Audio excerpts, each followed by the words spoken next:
one sec, sis. I think maybe we figured it out. Now can you hear me? Yes. I feel like I was being pranked. I feel like that wasn't like an icebreaker. Not gonna lie to you, that was all our fault. And I don't even smoke weed. But I, My hands are sweating. My hands are sweating. I was Googling and everything. I'm like, what is going on? He's like, wait, what's this? It's like one thing that's like not connected. So many. I'm checks. so not a tech person. It's like, hello. I know. I just kept saying, can you hear me now? Can you hear me now? The commercial just running repeat in your head. Well, This is not a paid ad by Verizon. Oh my God. Welcome Hi, to Bad guys. News. got Kelia Moniz here, Oh, the one and only, can you believe it? AKA sister, which Sister. we're Let's gonna. just go by sister. It's so Yeah, much but easier. you know what? Well, first off, welcome to Bad News, sis. Love Thanks for having me. that you're able to join us this morning. Let's just go. I was gonna ask, the last question was gonna be, why do people call you sister? Why don't we do this? Let's just start it with the first question. Why do people call you sister? Okay, so for starters, I have an older brother. Yep. And then I have 3 younger brothers. My mom is a psycho, and she had 5 children under the age of 5. When I was born, she didn't name me for a month. She couldn't figure out what she wanted to name me. So she, would have to refer to me, to my brother, as something. So it just became, like, go get your sister, or go kiss your sister, or whatever. So he just started calling me sister. So the family started calling me sister. By the time I actually had an identity, my own name, sister was already my name. So And then, so she gave me Kelia, but like, my brothers like can literally barely say my real name like properly, because like they do not call me Kelia. They're like, Right. oh, this is my sister. Is this the sister? But yeah, so she didn't name me for a month. Then she finally gave me a name. It didn't stick. Kelia did not stick. And then she had 3 kids really quick after I was born, which were all boys. So the name just like really stuck then. And I always had, my brother's friends around. I was just sister to everyone. And we actually homeschooled. So like I didn't really have to go to school, and I didn't have to like introduce myself with like a proper name. So I think that's also why the name stuck. That's crazy. Yeah. So you She's have, like, so you're 5 children, so you have 4 brothers. yeah, 4 brothers. And so 3 are younger, 1's older. Mm-hmm. And so where are you from? I'm from Honolulu, Hawaii. I grew up in a little like suburb area called Hawaii Kai, Kulia'o. And yeah, my mom had 5 kids like very fast. She decided that she didn't want to send us to school, so she homeschooled us. My dad was a professional surfer. At the time, like, obviously surfing didn't really pay. Like, you couldn't really like make a full living off of like being a professional surfer. And he was actually like a big wave surfer. So even more so, you're not making money. Right. So he started this company, like this surf and moto company, like a local surf and moto company, made t-shirts, board shorts, whatever. That failed. Then he was like a rep for Fox here in like the Hawaiian Islands. And then he lost that job. And then he said one day he had like $40 to his name, and he had 5 kids, and he had to like somehow bring home some food cash. and some money. Yeah. So he went to the beach and did what he knew to do, and that was surf and to teach people how to surf. So we do live in like a very amazing place called Waikiki, where you can just go down and just hustle people to teach them how to surf. And that's what my dad did. He just started hustling people on the side of the street, being like, surf lessons. You want a surf lesson? You want to learn how to surf? Surf with me, kind of thing. And he then started his business literally that day. And now he has like 3 surf schools on the beach in Waikiki. He runs a very beautiful, like, professional business. And because we homeschooled, we got to surf every day because dad started a surf school. Mom had to help him. So they would take us all down to the beach, pop up a tent. We were not allowed to leave the tent until we were done with school. And we would literally do school on the beach in Waikiki and surf all day. Wow. And I guess that's why I kind of like surfing. Yeah.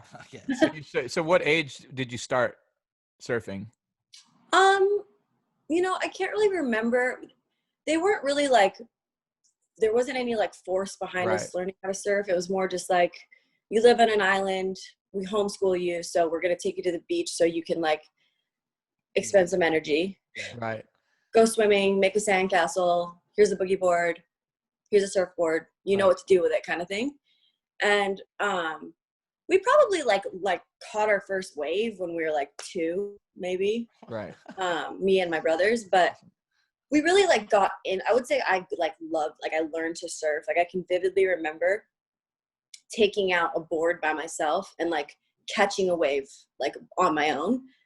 My parents never like took us, like, I mean, they would take us out and push us, but like, I can't really remember that process. It was always more like me and my 4 brothers just like on surfboards, like trying to figure it out, like laying on a board and just standing up on like in the lagoon on like no waves. And then you just kind of like watch people and figure it out. And I remember catching my first wave and like taking this board out. I could barely fit my arms. My arms are so short, like around the board because it was so wide. And I was like not even moving because it was like my fingers just skimming the water, paddling. And I remember catching my first wave. I was probably like maybe 6, like 5 or 6. Crazy. And it was, everything else was kind of a blur, but we spent literally. Yeah. We were at the beach from a very young age at like 7 a.m. because that's when dad had to like be down there with his surfboards. And we were there till dark every day.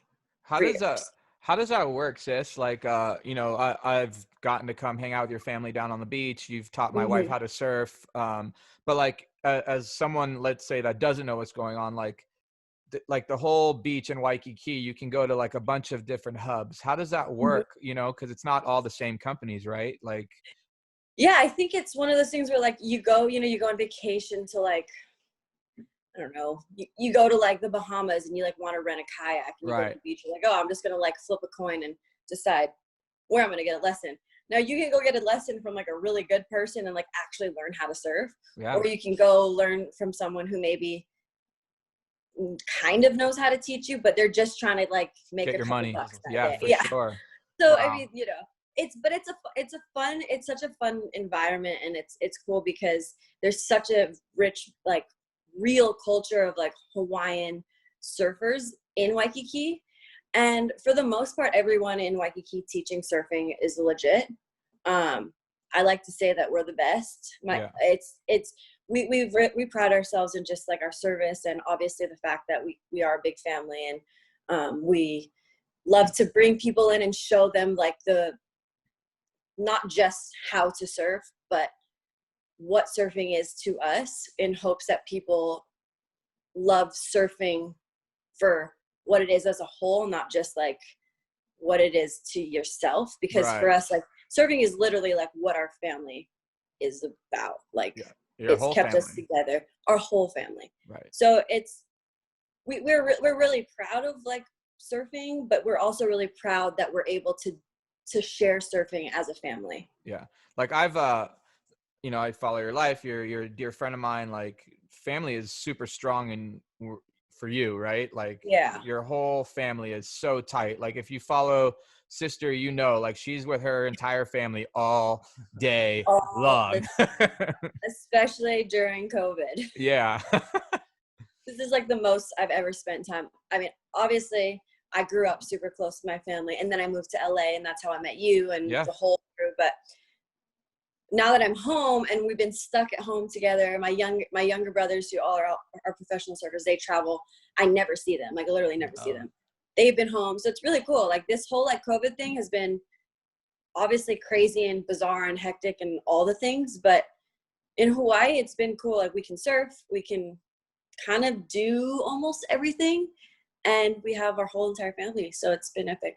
Yeah, it's been really cool the last year to watch your 2 younger brothers like their climb right now it's pretty cool because they're like the name of, they put the name of Hawaii on their backs pretty heavy, and it's really cool always seeing your dad down there and you, and it's, how does that make you feel as the only daughter, and obviously their only sister? You're always cheering them on like heavy. So I think it's so funny, people think like, oh, growing up with 4 brothers, like you must have been so protected your whole life. And I'm like, yeah, I mean, I knew I was protected for sure. Like I knew I didn't have anything to worry about. I had an older brother who's literally Godzilla. He's a giant and he is crazy in the best way possible, very protective. But honestly, like having brothers so close in age with me, and like most of them being younger, I'm way more protective over them than they are of me. Like I'm verbally, like I'm like a little, like a pit bull. Like if I see like comments on their Instagram, I'm like You're pissed. in there. Like yeah. I'm in there. If I hear people say anything about them, I'm pissed. Where they would be like, it would take like someone to be very forceful towards me for them to act. It doesn't really take much for me. Like a commentator could say like something so not bad, but in my head, I'm like, you could have said it nicer. And I'm like posting something on Instagram, like these dumb How dare you? I'm just like pissed. So I'm super protective and I'm just so proud of them. Yeah. And they're like just good. They're good boys. Like they're like super epic good boys. And surfing is hard, man. Like I longboard. Fuck yeah, so the it is. difference between longboarding and shortboarding is freaking drastic. Right. It's huge. They shortboard. So I do the fun part. They do the real hard part. And I mean, Billy, like, all these guys who really like you can't stop. You don't stop as a professional ever. today. Yeah. You cannot stop. The second you stop, you're behind. The second you even think about taking a break, you're pretty much behind, because surfing is one of those sports where there's no consistent variable. Everything is changing all the time. You have wind, you have tide, you have geographic places, you have water temperature, you have the density of the water, you have all these things, and then you travel and you have jet lag, and then you have equipment, and like there's literally so many things that come into play with surfing that like I feel like a lot of people don't consider, because the level of surfing now, especially like on the world tour side, I'm not on the world tour, so I'm just speaking on like their behalf. Yeah. Watching them, one, they make it look so easy. You see Billy ride a giant wave. You can't tell, like, I mean, obviously you can tell that it's a big wave, but you can't tell the capacity of like what this is. Like, this is literally an ocean moving at you. Like, it's going to eat you. It'll kill you. It's very dangerous. And these people do it like it's like fun. And I just, it really boggles my mind. Yeah.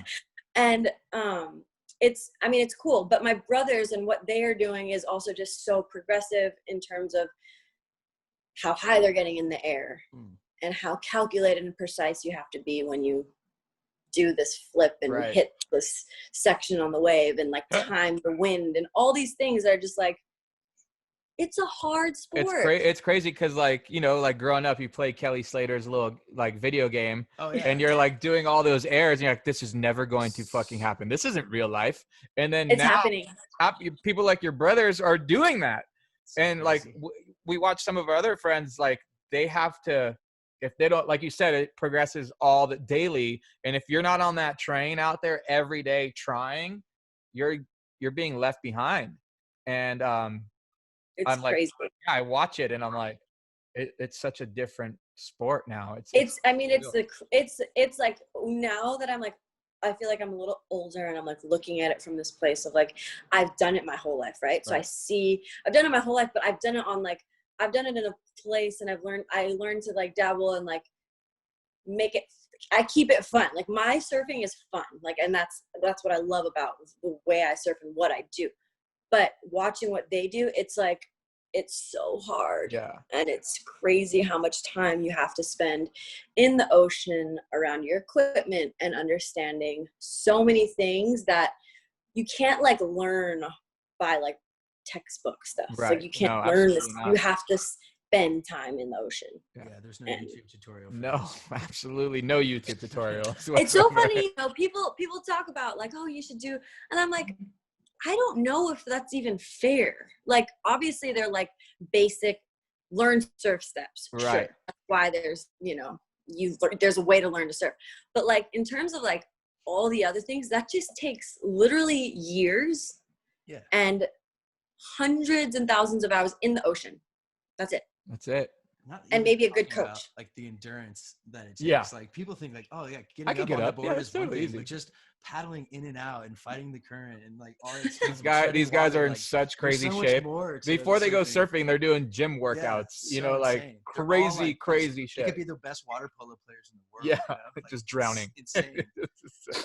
Totally. So true. And I think that it doesn't get enough respect because they do make it look so No. easily. Like, Well, like all the action sports out there, it like just comes like when someone catches a good wave, you're just like, oh look, he's just riding it. Yeah. It's like, but there's Like so we much had more. Zach Noyle on, and we talked about the Olympics, and it's going to be the first time surfing's ever going to be in it. And Noyle was like, the waves are probably going to be small. And it's like that, it should never happen like that. Like surfing will, it's like, I think ESPN or somebody did like a thing of what surfing and skateboarding would look, and they put like skateboarding videos from like the 70s going down hills, right? Or like surfing was just like longboarding. I'm like, you have no idea. Like, you guys making fun of a sport you drowned in. I mean, right. And longboarding. unfortunately though, like the fact that the Olympics would have been in Tokyo and the waves would be terribly small, that's surfing. Like, that's a variable that, like, exactly. whether you could be the best of the best, but like being the best of the best, you have to learn to surf waves this big and waves right as big as your house. Like, you just have to be that. You have to do that. Yeah. That's the only way you are or could become the best. Right. And it's you have you've won 2 world titles. yes. You're kind of a big deal. By the way, when she says back in the day, like, sister is like in her 20s. Let's not get it twisted. She's not like 40. I was like 9 kids. Like, like that was back away. Let's not get it twisted. She's still a fucking little lady to me. So let's not get it twisted. I feel like it was so long ago. And now that it wasn't, sis. It was like 4 years ago. I feel like I'm in such a good place. I don't compete really anymore. Like, I tried to this year and it just wasn't in me anymore. And I'm like, what am I even doing here? Like, I'm like an auntie, I feel like you're kind of just, what are you doing? Why are you doing this? Yeah. Like, what's it feel like though? Your first one, before we get into the second one, like how does your world change? Like, do people look at you differently, especially coming from Hawaii, and what it means to everyone, So just to give some perspective of like, I'm a longboarder. Let's be super clear. Yes. So, there wasn't any tour. I started when I first started competing. So I started competing when I was like 15. So, you go to these events to qualify for the world championships. And there's basically one event that deems whoever wins this event a world champion.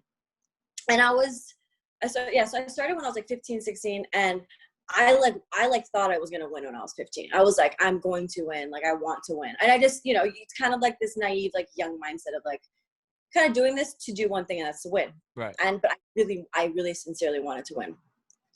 I lost. And then finally I won.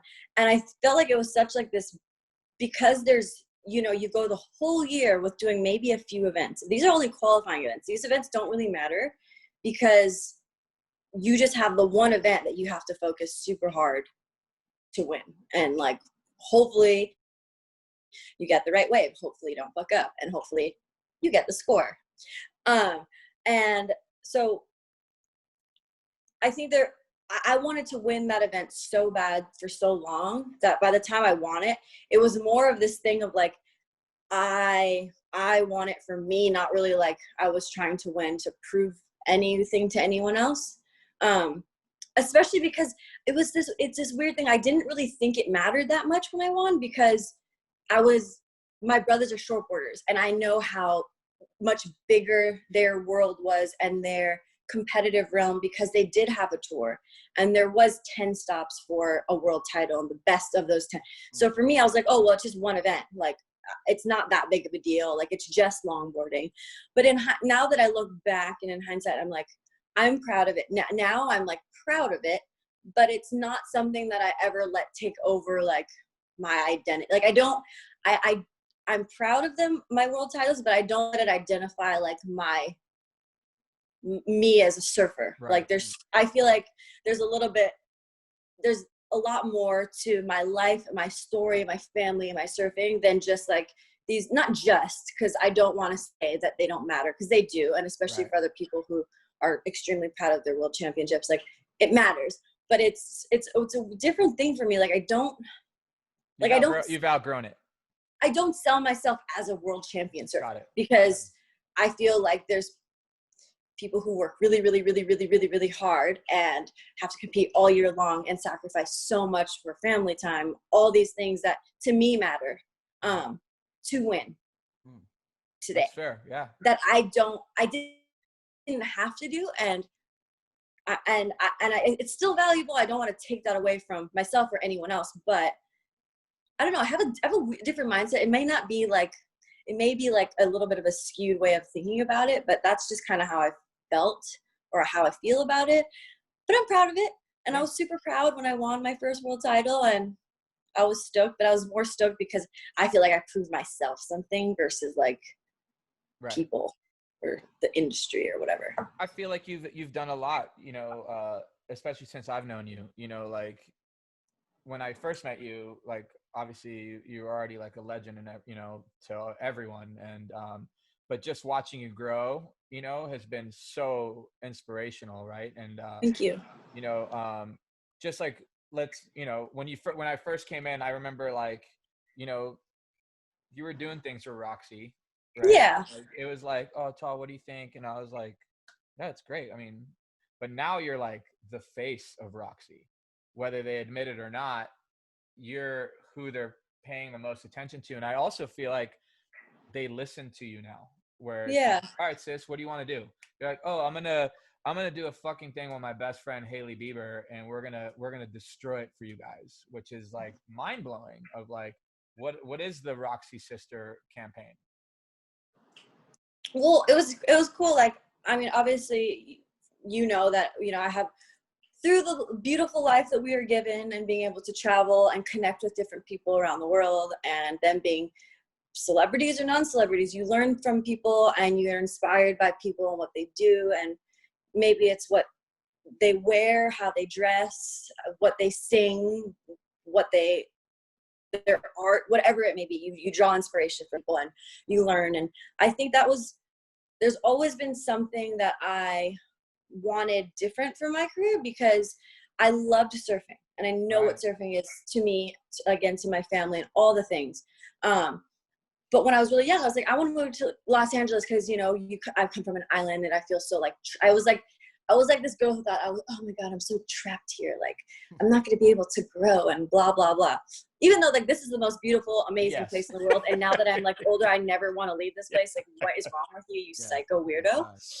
But it was like the best thing that I could ever done for myself, because I was 18. I moved to LA, didn't really know anyone, moved with my best friend from Brazil. She definitely didn't know anyone. And we just figured it out. We met some people and we, it's crazy how what you think is so little, like coming from a little island and just doing this thing called surfing, can take you and can literally take you around the world, for one. And then like you can meet all these amazing people and like grow these authentic relationships by truly like being inspired by people's lifestyles. When I moved to LA, I was so inspired by the way people worked, people use their imagination and were able to connect lifestyles with people from other worlds. So like for this is a prime example. Why am I on a podcast with you guys right now? This doesn't really make sense, right? Right. You guys are in Las Vegas. I'm in Hawaii. How do I know you? Where's the connection? But like through life, like you kind of, because you draw inspiration by different things, you create this like full, huge, big circle of people and community. And I was able to do that just by moving to LA and just by meeting people and slowly. So through that, I've made amazing friendships. You included, Tall, and, you know, Danny Evans, and obviously like Steve, and all of my amazing friends who then I met Haley, and inspired extremely by her style. Right. We both love the ocean, and she doesn't surf. Like, she doesn't really care, you know, she doesn't go surfing with me, but she loves the ocean. She loves tanning. She loves being in a bikini, and so do I.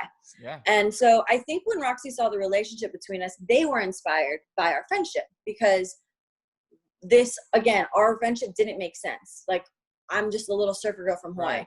She's this bazooka model from New York City, and like one of the most like beautiful human beings ever. It doesn't make sense, but it's super cool because it doesn't make sense. So let's try and make this, let's make this a story, and let's make this story work. And how that worked is through the beach and through bathing suits and through, and I mean, she's literally like my sister. Like, she's like one of my best friends. It's amazing. And I mean, it was just it was super organic, you know, it was super organic collaboration. It was super fun. My husband, by the way, my husband introduced me to her. So he was from New York City. Yes. Joe, my husband, Joe. So he's the best. He ran in her circle in New York City. They all, like, a huge group of friends. So that's how I met her. But we just clicked. And when I moved to New York, after I lived in LA, met my husband, moved to New York City for 3 years, met Haley, best friends, so many fun travels together, did a collection, and my husband shot the whole thing. So it was like freaking crazy and so cool. And I feel like that was 5 minutes ago. Like, I can't believe it's only been 3 years. I know. And your husband, by the way, Joe, you know, guys, like, sister's husband is like amazing videographer, amazing photographer. Like, he's like so inspiring to watch.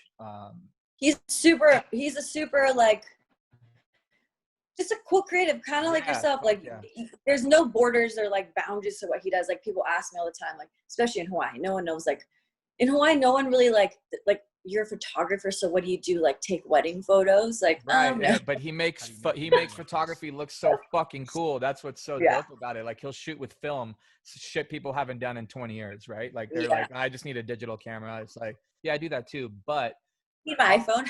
But I'm gonna go in the water with my wife with a vintage camera, make sure it's like the best film footage ever, you know. And by the way, I'm gonna shoot Justin Bieber's new documentary that's coming out, and then I'm gonna shoot my wife's new campaign. And it's like the fact that he could juggle all these things, and it inspires me for sure. By the way, he pretty much did that whole thing by himself. That's so crazy. He shot the whole thing basically by himself. Yeah, I mean, it's awesome.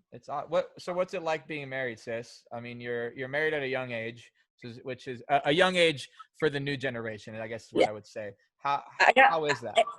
I mean, it's so funny. We got married really quick. Yeah. So we kind of like dated, or hung out for a little bit, and then we went our separate ways for a couple years. He had another girlfriend, I had another boyfriend, and then we rekindled that. But when we rekindled, it was just basically like, okay, there's no bullshit here. We're either gonna do this or we're not. And we just were like, yeah, we're gonna do this. I moved to New York, and we did it, and we got married. And you know what? I will say, marriage is like one of the. I mean, I'm sure you can agree with me on this, Tall. It's literally the best thing ever. Yeah. You basically like shake hands with your best friend and you go, let's do this. And there's a lot of ups and downs, and That's you life. Know, it's life. But you know, Joe always says it's like anything in life, you have to make a decision. And like, marriage is a huge decision. Like, when you make that decision to like be married to someone, you agree on this, and you decide. You have to decide, no matter what it is in life. You have to decide every day when you wake up, like, what it is you want to do, and what it is, who it is you want to be, and all these things. And like, we decide every morning we wake up that we want to be married, and we make the best of it. And it's so fun. Like, it's not consistent, and it's not always butterflies and rainbows, but such is life. And but we make it work, and it's so much fun. Like, honestly, I've had the best, like, we're almost married 4 years. In February, we're gonna be married 4 years. Yeah, we were talking about it the other day. Like, I feel like I'm 16 sometimes still. Like, how am I married 4 years? Yeah, it's awesome. That's amazing. what's your favorite place to travel in the world, sis? Like, where has been your favorite place in the world to travel? I love Japan. That's my favorite That's place. everyone. Have That's you my been? only- No. No, but everyone that we've interviewed Everyone. has said We that. ask everyone, and they're It's like, Japan. Like, they don't even think. Yeah. We've heard You guys will lose your mind, especially because you guys are just like We know. indulged in the art world and Yeah. just there's nothing more like perfect. They're meticulous. Their food's insane. They're organized. They're clean. They're so nice. Their hospitality. It's just like everything is so tight. I can't wait. They're, oh my I God, want to it's like the have best. sushi for there's breakfast. good surfing out there, huh? And there's good surfing. And they're surfing. And their food. You guys, like, you can go to 7-Eleven. I'm not even kidding you. I know. Just go to 7-Eleven for lunch, No, and you're like don't tell me happy. that. Wow. Swear. It's fresh. It's like, it's ridiculous. It's the weirdest thing. They got the Masubi though. Yeah, in they do. Hawaii, Yeah, oh, the yeah. 7-Eleven zone stuff that I'm. You know, What's your favorite wave you've ever ridden? I love Waikiki. I love surfing at home. It's, for me, I've been very fortunate to surf around the world, and I love traveling for surfing, but like every time I travel for surfing, I'm always like, I'm just like that spoiled, like rich kid in terms of like ocean rich, that I always compare it to Hawaii. And Of course. it actually pissed Joe off so much. So my husband also grew up surfing. So when we met, I was like, this is so bizarre. You're like this New York kid who surfs. Like, who would have ever thought, like, I would meet some like New Yorker who actually knows how to surf and is not like a dork. Like, you're actually really cool. So freaking, he would bring me to New York, and it's like, you know, fall, which is like, for him, it's still warm. To me, I'm like, this is like, no, like, It's a dry suit. no, thank you, sir. Like, I am pretty much not surfing if I have to put a full suit on. And he would be like, yeah, oh my God, it's so beautiful. And I'm like, looking at the ocean, I'm like, it's brown. You cannot call this beautiful. And he would legitimately get so offended by me. In the beginning, I'm just like, I'm sorry, but this is not beautiful. And now that since we've lived now in Hawaii for almost 3 years, he's like, I just get it. Like, he's like, I finally get it. Like, there's nowhere like this place. Right. Like, you can't appreciate, it's so hard to appreciate other places because Hawaii is just like, you kind of have it all. You never really have to put a wetsuit. You don't have to put a wetsuit on. No. We don't have like, we have sharks. We don't have like any crazy like sea creatures that just like eat you for no reason. Like sea lice. Like some places in the world, like the Maldives. I go to the Maldives. Most beautiful place in the world. You're literally getting zapped by sea lice all day long. Like little basic sea lice are basically little jellyfish. So it's like, what's the point? I don't want to be here. Like my water is just as blue at home. My water's just as blue, and I'm not getting zapped by little like sea lice. And you guys have some of the best food in the world. I mean, Hawaii is like my second home. It's my. You need to get back here. I know. I was just talking to Billy. Like we're trying. It's just I'm figuring it out. Weird times, man. It's okay. Yeah. I get it. Let's talk about weird times. Yeah. How's this been for you? Let's start with COVID. Like, how was COVID? Was the family strict? Were you guys just under your parents' roof?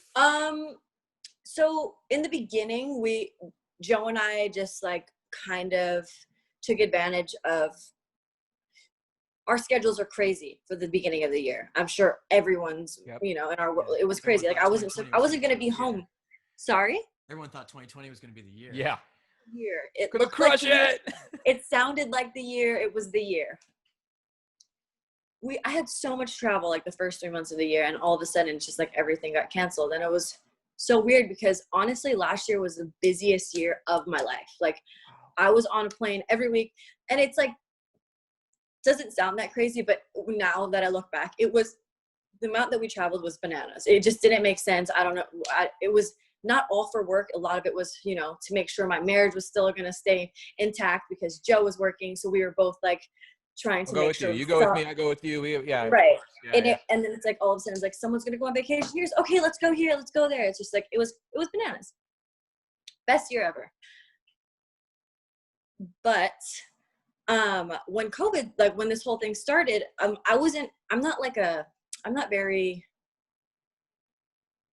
not like scared of getting sick, really. Like Same. I'm like, if I get sick, I get sick, like whatever.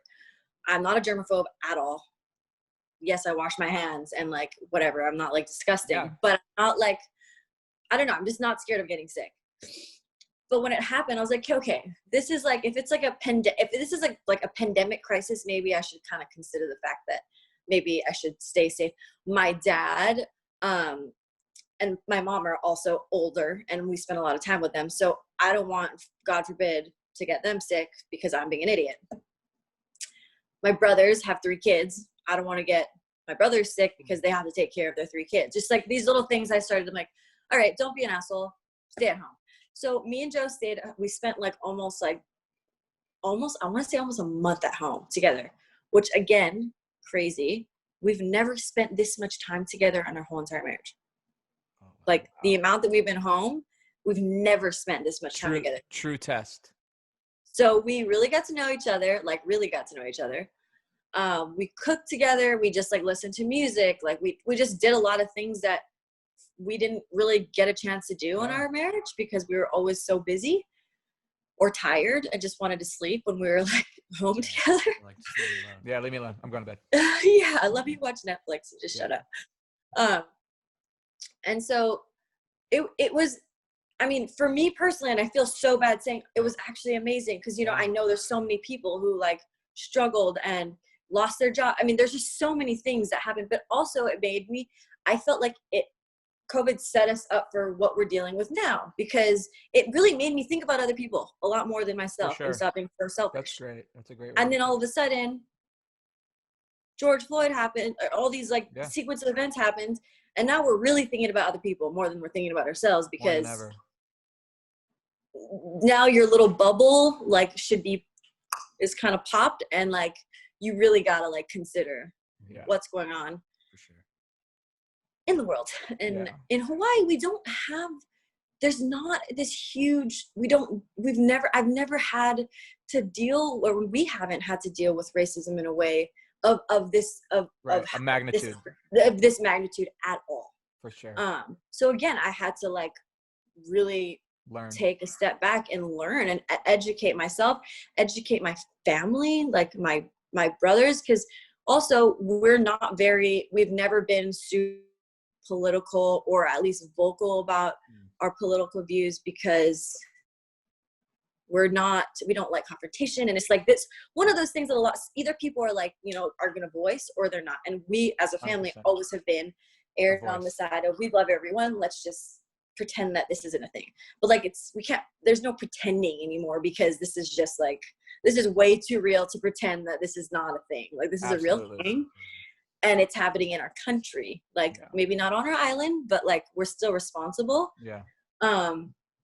So yeah, I mean, I feel like in a sense, COVID set me up to like be a little bit more aware of people before myself. Cause I don't care about being sick. Okay. Well, it's not about you being sick. You have parents who are older. You have brothers who have kids who have to be alive to take care of their kids.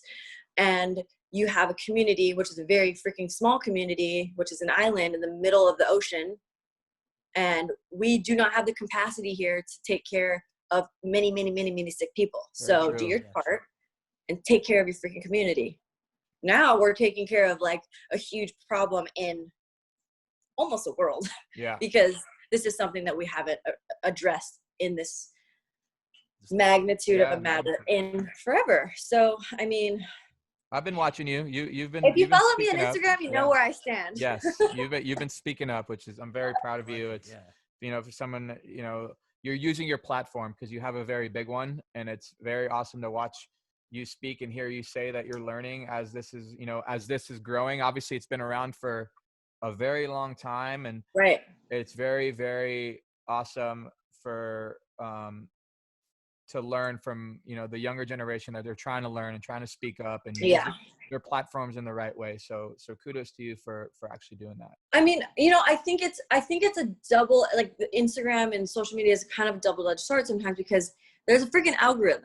Yes. So whatever you click on, you kind of start to get by the default of the algorithm, things that you're clicking on more than things that you're not clicking on. So people who are clicking on things that they probably shouldn't be clicking on and reading into information that they probably shouldn't be reading into are naturally all of a sudden their explore page is filled with things that you probably shouldn't be filling your mind and soul Absolutely. with.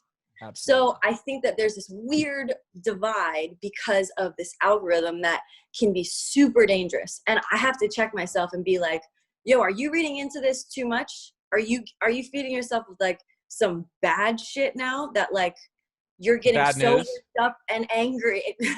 You're just getting so worked up and angry about this one person saying this thing when there's a much bigger matter than that one person being an idiot and saying one specific, like, don't get so worked up about that one person, because you can say what you can try and help this person by educating them or sending them a video that you think will help instill some light in them. But so yeah, it's like a double-edged sword, because you can learn from Instagram, but you can also by on accident get almost like semi-jaded. Yeah. Totally submerged into this hole where you didn't really mean to go, but you accidentally did because you kept clicking on the wrong picture or video. Yeah.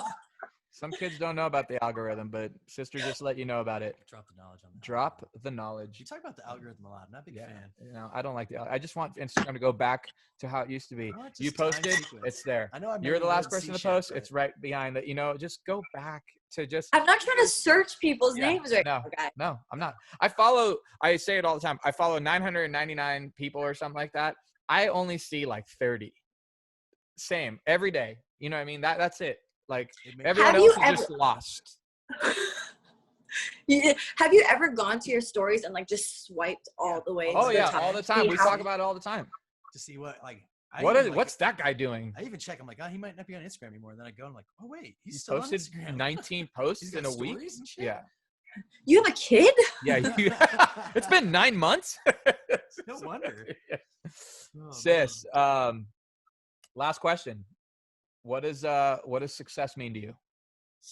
I think, oh God, that's a good question.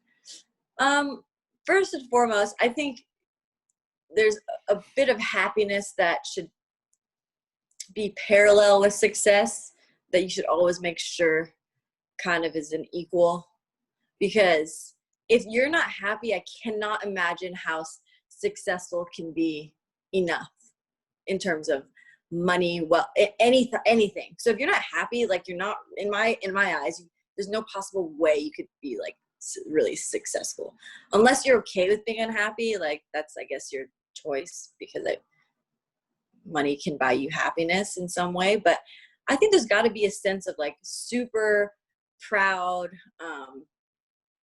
happiness and some type of enjoyment throughout your learning of success. Not everything in life is fun. Not working isn't always fun. But I mean, I try my best to work my hardest, but also I try my best to make sure that, you know, any deal I sign or any campaign that I decide to do, like it makes sense to like who I am. And that sounds so like lame and cliche, like, oh, I want it to be like, no, but I do. I really want it to, because I don't want to end up being tied to something that like, I'm like, whoa, that was so whack. Like, why do I have to do this? Well, you signed a contract, so you have to do that. Yeah. You have no choice. And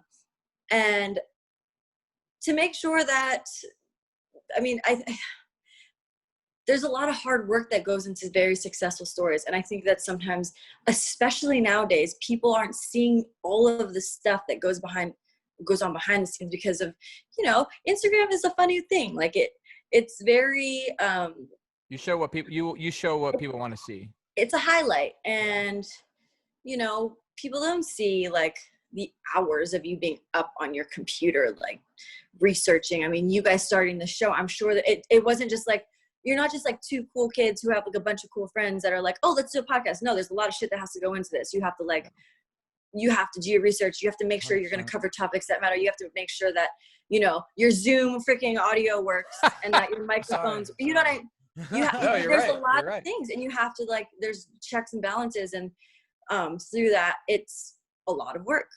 But are you guys having fun doing it? I'm sure you are, because you're able to like talk bullshit with your friends for an hour and a half every day.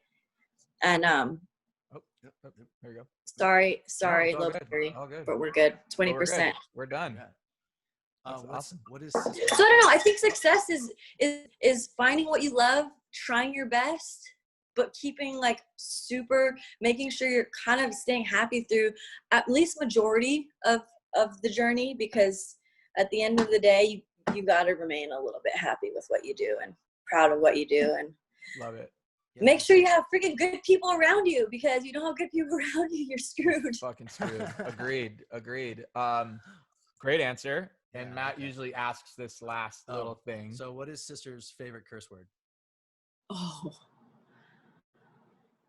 my mom's gonna be so mad. She's gonna listen to this. Well, I'm just gonna say what my favorite curse word is. It's she's a looking bad for the one. most PG-13 one right now. No, I'm gonna be honest. I say the F word a lot, but I say it and like, oh fuck, like I don't say it. That's unanimous Steve. right now. Everyone. That's literally everyone's word.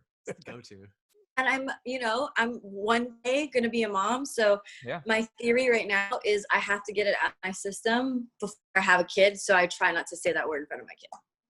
So if you hear me say it a little more than normal now, it's because I'm thinking Getting it for out. my future. Get it out. Yeah, for sure. I love Fuck, it. fuck, fuck, fuck, fuck. Bye. I love it. Sis, thank you so so much. What Oh, perfect. sweet. Thank you so much. Thank you, sis. You guys, Have fun in I've Hawaii. never listened to a podcast before you guys', and that's not even a lie. That I know. She wrote me It- that and told me that. Is that so? I kind of felt like I was like really behind, because my little brothers like listen to a lot of podcasts. They're Yeah. like super educated, and I'm like, I don't listen to podcasts. And then your guys came out. I'm like, I gotta listen to this podcast. I'm painting the house. I gotta listen to tall Boom, shit. boom. Yes. I dig it. So you Thanks, liked it, though? sis. It was good. Thank you. Approved. I loved it. I Cool. loved All it. right. Damn. There we go. All right, I sis. loved it. I Thank love you good so conversation. much. Thank you so Bye, much. you guys. Take See care. ya. Stay safe. Bye. You too. Bye.